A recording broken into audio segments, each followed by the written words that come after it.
What's good, YouTube? It's your boy Chris1K, Zoe World. You know what it is, man. Today we're reacting to why Suge Knight is really scared of 50 Cent. If you don't forget to like, subscribe, man. I'm on the grind right now, bro. I'm posting every day. So, yeah, y'all better tune in, man. Yeah, oh, yeah, I got new videos that I had dropped. Y'all better go tune into that at Chris1K and the Zoe World channel. So, yeah, let's get into the video. Knight was one of the most intimidating, sometimes downright terrifying men in hip-hop. His death grip over Death Row Records meant he wielded considerable clout in the industry. But one man he could never intimidate or stare down was 50 Cent. 50 took the hip-hop scene by storm, and a number of factors ensured that not only was he never intimidated by Knight, but there was also a very real possibility that the former Death Row CEO was scared enough to back down. Suge Knight's rep. Suge Knight already had a pretty eventful life by the time he crossed paths with 50 Cent. Marion Hugh Knight Jr. was born in Compton, and when he was a child, he was given the nickname Sugar Bear, which inspired his performer name. Knight had a promising football career, but never went pro. He instead transitioned into the role of a concert promoter, and his massive frame meant he was the perfect fit to be a security guard for celebrities, with a client list including singer-songwriter Bobby Brown as well. It is here that I want to take a second and emphasize the fact that Suge essentially built a career off bullying and dominating everyone from artists to producers and even the founders of other labels. The first artist to feel Damn, bro. That nigga big as hell. Shit.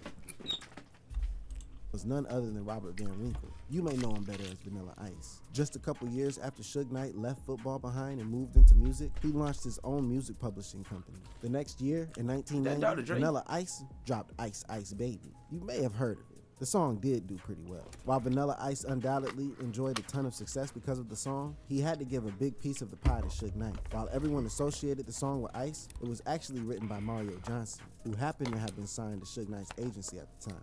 This meant that Ice signed over the royalties from the song to Knight, but the road getting there wasn't an easy one. In the weeks they were negotiating, Knight reportedly approached Ice a number of times with his bodyguards in tow. There was even a nasty rumor floating around that Knight had forced his way into Ice's hotel room and hung him over the balcony by his ankles. For a while, this rumor was just that, a rumor. But it was Ice himself who put those suspicions to rest. Back in 2001, Xenon Pictures released a documentary called Welcome to Death Row, which chronicled the rise and the fall of the record label. While conducting research, the production house was able to conduct several interviews with people linked to either the label or Knight himself. In an excerpt released from one of the many interviews that were conducted, Vanilla Ice explicitly stated that Suge Knight definitely did not dangle him off the edge of a balcony. He said, "He didn't hang me off any balcony, okay?" The story's kind of been blown out of proportion, and I want to clarify that Suge and I have no bad feelings towards each other. Knight had led Ice out onto the balcony to talk about the royalty situation, and while he was in I am attending Purdue Global with personality. Hey, we should do this, bro.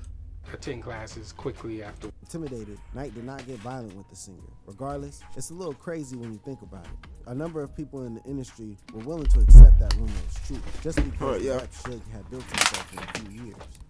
Death Row. Suge was making big moves on the West Coast in the 90s, and through the DOC, he got access to the most talented members of the beloved NWA. A couple of things worked in Suge's favor at this time. The DOC didn't just want out of NWA. He wanted to part ways with their record label as well, Ruthless Records. Run by Eazy-E, getting out of his contract and aligning with Suge was not going to be easy. But DOC was helped by the fact that around the same time, Dr. Dre wanted out too. Enter Suge. While it was never officially confirmed, NWA's manager, Jerry Heller, revealed that Suge threatened Eazy-E with lead pipes, forcing him to let DOC and Dr. Dre out of their contracts. Even if that was what happened, the rappers were okay with it. They aligned with Suge to become the co-founders of Death Row Records. Before I get into Death Row's meteoric rise, I want to take a second to talk about why Dr. Dre left NWA and Ruthless Records in the first place. This is because Dre will eventually play a big role in Suge and 50 Cent crossing paths. Dre first signed with Ruthless Records in 1987, and as head of production, he spearheaded a bunch of projects that were really successful, essentially making bank for the label. But all the success came at a cost to Dre. He spent months on end usually managing multiple projects with a never-ending list of things to do. As time passed and he repeatedly knocked it out of the park, Dre felt like he was being a little shortchanged by Eazy-E and Ruthless Records. The thought of potentially leaving the group and the label was pretty much off the table until Ice Cube did just that in 1989. Once he opened that door, there was no closing it. As Dre's frustrations with Ruthless Records grew, Suge and the DOC swooped in to push him over the edge. marriage. Both men had claimed that they had gone over the label's books with the lawyer and arrived at the conclusion that Heller and Eazy-E were pretty much screwing Dre over. It was at this moment Dre decided to leave NWA behind and join DOC and Suge to form their own record label. Dre and DOC were already established players in the game and had money to spare to fund the label. But what about Suge? Remember how he shook down Vanilla Ice to get royalty points? Well, he used that money to get Death Row Records going. Suge quickly got Death Row off the ground by having the label handle the music for 1992's Deep Cover. The title track for the movie not only shined a brighter spotlight on Dr. Dre, but also introduced the world to his protege, Snoop Dogg. Soon after, they began working on Dre's first album, The Chronic. When the album dropped, it completely changed the game. It went triple platinum and sold almost 6 million copies worldwide. Dre took shots at Ruthless Records, went after Eazy-E, and Snoop Dogg used it as a platform to become a big star in his own right. At the same time, it established the West Coast as a force to be reckoned with. Death Row took things to another level in 1993 when Snoop dropped his first solo album, Doggy Style, which went quadruple platinum and was universally praised, just like The Chronic had been. The next couple of years were interesting for Suge and Death Row, as he began feuding with a couple of people. Meanwhile, representations of the gangster lifestyle were under the microscope. This was made all the worse by the fact that Snoop Dogg was charged with first-degree murder around the time Doggy Style came out, and Suge was at the center of a civil rights activist campaign against gangster rap. 66-year-old C. Dolores Tucker went after Time Warner because one of their subsidiaries handled distribution for Death Row Records. Suge was understandably furious, as was the rest of the label. So when Tucker approached him about releasing positive hip-hop music, whatever that means, Suge said no. It didn't matter that Tucker said she could convince Time Warner to put up $80 million to make it happen. While all this was going on, Suge's rivalry with the East Coast Sean Combs escalated to a point where Combs needed bodyguards after he received death threats from gangsters linked to Night. While all this conflict carried on, Death Row was gaining more and more notoriety. It was around this time, Suge went after the biggest fish of them all, Tupac. Shakur was in prison in 1995, and the story goes that his mother was on the verge of losing her house. So Tupac and his wife get in touch with Suge in LA, who quickly sent Tupac's mom $15,000.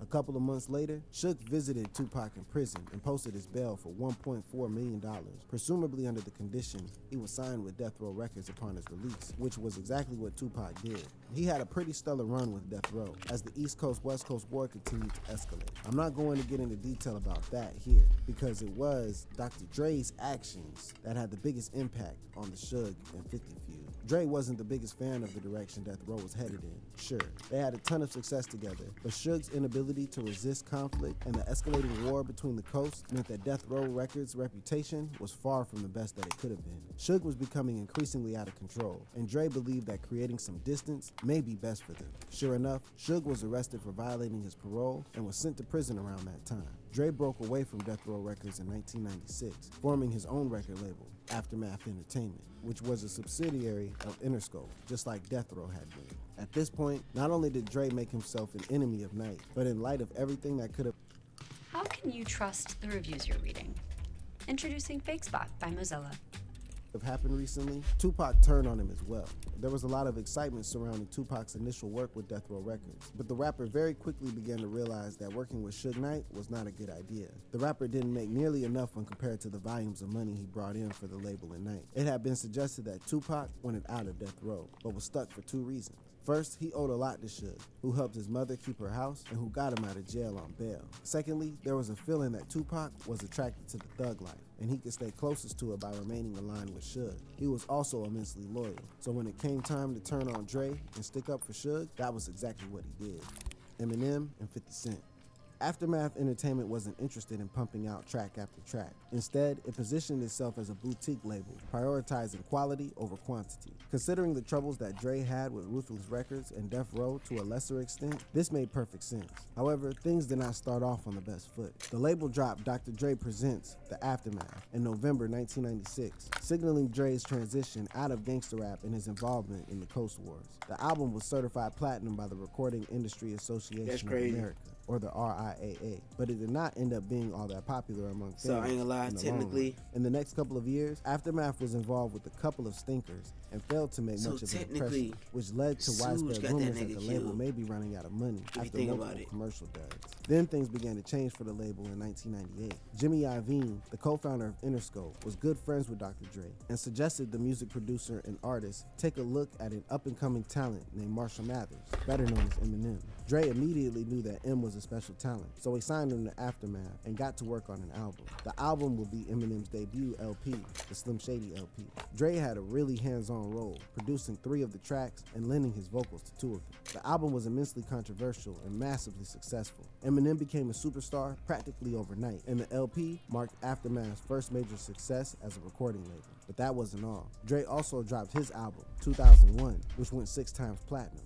The album marked a return to form for Dre, proving he was still a force to be reckoned with. At the same time, Aftermath's reputation grew, and the label's early failures quickly became a thing of the past. While Dre got pulled into a bunch of lawsuits in the following years, Aftermath as a whole was doing great. They took things to the next level in 2002 with the arrival of 50 Cent. Eminem found 50 impressive, so he flew him out to LA to meet Dr. Dre in the hopes of signing him to the label. Just like he had with Eminem, Dre saw the potential in 50 and signed him to a $1 million deal and got to work on his debut album. In February 2003, the label dropped Get Rich or Die Trying, which was described as probably the most hyped debut album by a rap artist in about a decade. The album was a massive success. It sold nearly 900,000 copies in its first week and went 9 times platinum in 2020. It was around this time that Suge Knight and 50 Cent first crossed paths, and the Death Row co-founder quickly learned 50 was not going to be intimidated. 50 Cent and Suge Knight. Between Tupac's death and Suge Knight. This part 2, bro. This part 2 right here, man. It's part 2. I already had part 1 of like it's like a different video. They explain the whole shit, like the party and shit. Right. Next time spent in prison. The Chris McKay shit. And 2001. I was at 10K views at that one. In his time away, Dr. Dre and Aftermath Entertainment emerged as his biggest competitors. In 2002, 50 Cent was the hottest name in the hip-hop world, and Suge knew he had to meet this man face-to-face. While 50 Cent was shooting the music video for the immensely successful In the Club, the mood changed when it was announced that Suge Knight had arrived on the set. Sure, Knight had always been an intimidating figure, but things had gotten much worse in the last few years. There were a number of rumors that implicated Knight not only in Tupac's death, but Biggie's as well. It was widely believed that Knight orchestrated Biggie's hit to get any heat off of him, but none of this was ever confirmed. Anyway, combining all of that with his pre-existing reputation meant that pretty much no one wanted to see Suge Knight show up, especially unexpectedly. D12's Bizarre was there to see the interaction between 50 Cent and Suge Knight. The Death Row co-founder pulled up with nearly 30 men in tow and walked right up to 50. As the young star, like I said, he had some shit to do with that nigga death, bro. Cause ain't no way you was there in Biggie death too. And you was there at Pop Smoke death, bro. And not Pop Smoke, no, Tupac, man. I already knew some shit was up, nigga. Man, I'm glad this one, cause this one got one, nigga. Man, I had to argue with motherfuckers in my fucking comments, bro.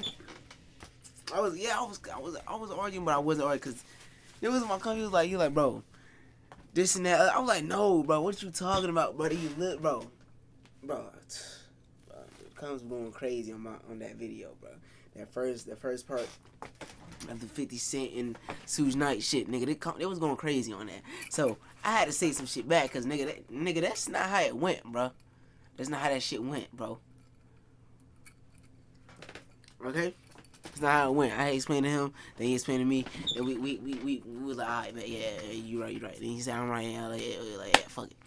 So yeah, nigga, this shit is crazy. Now, how the fuck you there doing Biggie, small shit, death, nigga, when he get shot, and you there when Tupac got shot. But I know he had something to do with it because he was hot, nigga. He was heated up. Tupac was in jail, nigga, so he was heated up. He got Tupac join his shit, and he paid Tupac. Well, he released Tupac from jail. She paid the $4 million bond shit. Then he paid his mom's house off. So, yeah. So, he did all that so Tupac could join because he know Tupac is part of a gang or whatever. So, he know that Tupac like that. And so, he wanted Tupac to be on his side so motherfuckers know that he's not playing and shit. You know, nigga. Yeah, nigga, you know what I mean, nigga. Damn. Got me talking a lot of shit. Essentially disappeared. Damn, my Though there were juice done? reports that Eminem wanted to get in there and ensure his friend was safe. But he shouldn't have worried, as 50 Cent was unfazed. He stepped right up to Knight and his goons and asked him what he wanted. Suge didn't do anything. He just took a puff of his cigar and left. This was clearly meant to intimidate 50, but it didn't seem to work. To this day, no one really knows why Suge was at that set, though it has been alleged that part of him was worried Dr. Dre had brought 50 Cent into the fold to take down Suge. But after one meeting, he quickly discovered that 50 Cent could not care less about him, even if he tried. Once Suge left, 50 Cent just went back to making one of the greatest music videos of all time. There was something really important about 50 Cent that Suge Knight failed to understand before he met him. 50 had been to hell and back before getting to work with Eminem and Dr. Dre. I'm going to get into that in just a minute. Yeah, I got first, shot like a when motherfucker. 50 Cent signed with Aftermath, everything about the way they conducted themselves changed. Everyone in the crew had a bulletproof vest and they traveled with bulletproof cars. Crew knew that with 50 Cent on the roster, they were living in dangerous times where anything could happen. Making 50 Cent. Like a lot of his peers, 50... They not lying, bro. That nigga, he man, that nigga like that, bro. 50 Cent, whose real name is Curtis Jackson, had a pretty difficult childhood. His mother was a drug dealer and died when he was just 8. After her passing, Jackson was raised by his grandparents. From the age of 12, Jackson himself stated that if he wasn't in school, he was probably at the gym or selling crack.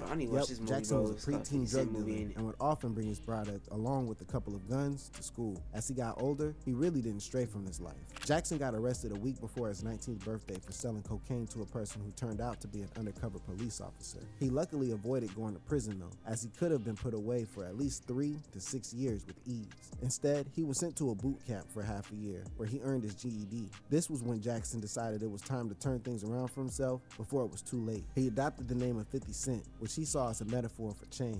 In 1996, a friend introduced Jackson to Jam Master Jay of Run DMC. Jay recognized the interest Jackson had in creating a music career, so he taught him all the essentials of creating hooks, choruses, and fine-tuning song structure. I'm not going to get too much into detail about Jackson's early work, but as 50 Cent, he was drawing the attention of all the right people. After Cent dropped the immensely controversial yet hilarious How to Rob single, he was on the radar of guys like Jay-Z, DMX, and the Wu-Tang Clan. He was even asked to go on tour with Nas for Nostradamus. But around the same time, tragedy struck as 50 Cent was shot 9 times at close range and was left for dead. Cent was shot in the hand, both legs, his chest, hip, and through his left cheek. But somehow, miraculously, he survived and made a full recovery in about 5 months. The hit had been carried out by Darryl Baum, Mike Tyson's close friend and bodyguard. But the heavyweight boxer didn't actually have anything to do with the shooting itself. It has been alleged that Kenneth McGriff, referred to as a crack kingpin, was behind the hit, who wanted retribution after 50 Cent exposed aspects of his criminal past in the song.